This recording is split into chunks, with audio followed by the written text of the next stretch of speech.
টি-20 বিশ্বকাপে নিউ ইয়র্কের Nassau county cricket স্টেডিয়ামে আগামী ৯ জুন ভারত পাকিস্তান ম্যাচ দেখতে চাচ্ছেন? ভুলে যান ভাই। অথবা নিজের ব্যাংক অ্যাকাউন্ট খালি করার জন্য প্রস্তুত হন। এর চেয়ে বরং আগের দিন অস্ট্রেলিয়া বনাম ইংল্যান্ডের হাই ভোল্টেজ ম্যাচ দেখে পরদিন বার্বাডোসে ছুটি কাটাতে পারেন আয়েশ করে কোনো 4 স্টার হোটেলে। এরপর কোনো ডিরেক্ট ফ্লাইটে বাড়ি ফিরে যেতে পারেন, কারণ এই পুরো হলিডে প্যাকেজটাও এর চেয়ে অনেক অনেক সস্তা।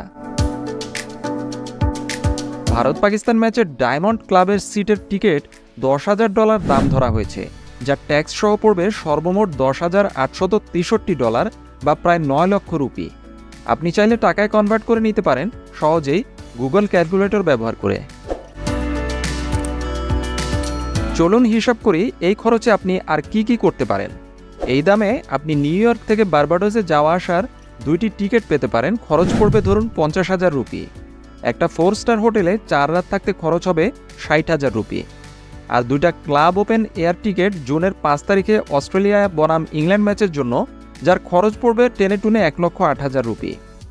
আপনি এসব একসাথে যোগ করলে একজন দম্পতির বার্বাডোসে হলিডে কাটানো, 4 স্টার হোটেলে রাত্রিযাপন এবং বিশ্বকাপের অস্ট্রেলিয়া বনাম ইংল্যান্ড ম্যাচ দেখা সব মিলিয়ে খরচ পড়বে ধরুন গিয়ে 2,70,000 রুপি।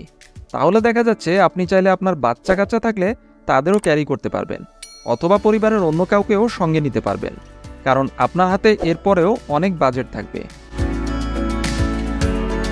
এটা আসলে অবাক করার মতো বিষয় না, কারণ এরপরেও এই বিশ্বের সবচেয়ে বড় ক্রিকেট ম্যাচের টিকিট এরপরেও অ্যাভেলেবল আছে।